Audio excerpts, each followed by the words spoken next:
Hi everybody, welcome back to another episode of Tvtime with Maggie. I'm Maggie, and today I want to talk to you guys about Quibi. As you guys can see, I'm a different setup here, but nevertheless, I'm going to talk about my favorite shows to watch on this new streaming service. As you guys may know, the streaming service Quibi is meant for you to watch on your phone, and it's meant for you to watch little tiny pieces of content all at different times. So they come up with new episodes every week, and I've been watching some shows. I want to say that this is such a weird way to watch content. I know everybody's used to watching content on their phone, but I'm one of those people that I like my television. I also watch things on my iPad, and the only thing that I do watch on my phone is if something is instructional, if it's something quick, if I have to put my phone down for a recipe in the kitchen and I'm watching something on YouTube. Usually YouTube is my go-to on my phone. I do appreciate the fact that I'm able to watch stories in both landscape and vertical mode, and I will still be able to get the most of it. I think even when I'm watching it vertically, which for some reason I'm enjoying, I get to see the actors' faces really close up, and I don't know if that was their intention, but it makes the action really intense.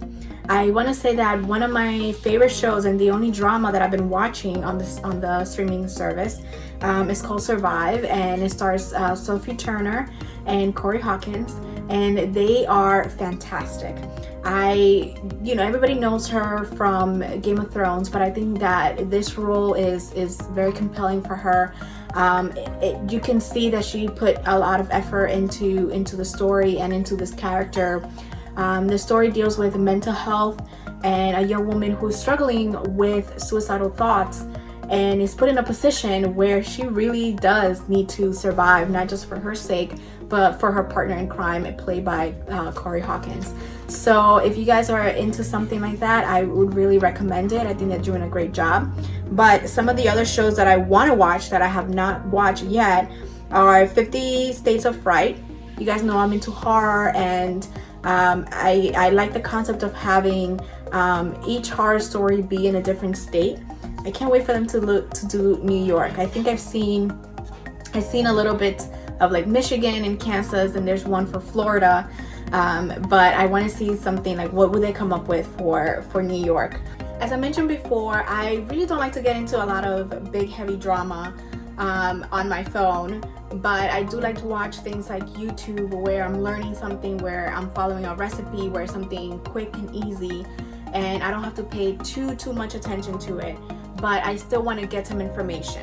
And this is where I gravitated towards something like The Nod, which celebrates Black culture. It's hosted by Brittany and Eric, and they do this really great job of really bringing together and celebrating Black culture in the media. They did this really great episode I think one of the first episodes was talking about Black cartoon characters. And as someone who is a media scholar, somebody who talks about representation, who always tries to see if there's like a Latino character in the show, I really appreciated that from them, and gave us like this really great list of characters that we know and love, and some that I actually forgot, or some that weren't the ones that you would typically think are Black characters, but have what we like to say like Black culture within them, and what representation really does to people like us, Black and brown folks, especially young people, and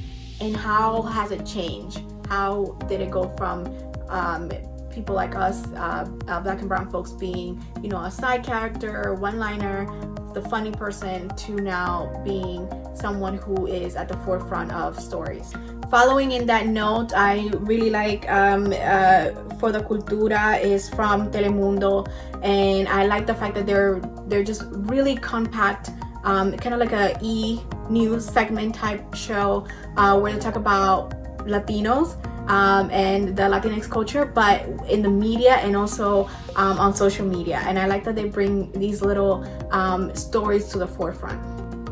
In more like self-care shows, I really enjoy Sexology with Sean Boardroom. I think that she does a really great job of bringing together these kinds of conversations that I don't normally see, and she is a black woman, so she kind of comes into it with a different perspective. I like that she poses these questions, and you kind of become one of the participants in her studies and in her discussion, and you get to participate along, and not only learn something about yourself, but know that you're not alone in some of your most like sexual questions, and I really enjoy that. Finally, I was so surprised that Quibi had this kind of meditation channel or show. It's called The Daily Chill, and they have these beautiful places like Thailand represented on there, along with like a meditative passage, and you kind of get to unwind down while still watch. Like it's crazy to me that they actually created that for this platform, where everything else is like go go go. It's either you're learning something, or something's funny, or something is scary, or drama, and then you have this one piece of content that is just for you to relax, and you don't really need to pay attention to it, but it's actually like the landscapes and all of their videos are really beautiful. So I really enjoy that.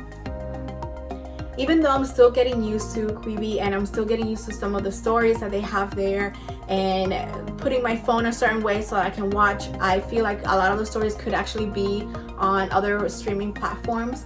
But the fact that it's on the phone is a little bit more convenient. I can understand that.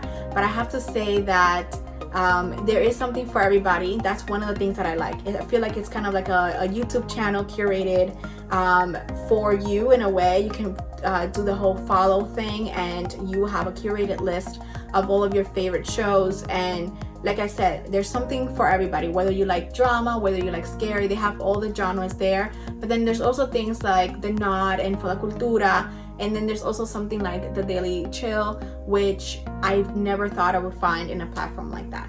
So give it a try and let me know what you guys think of Quibi, and if you guys want me to check out some of their other shows.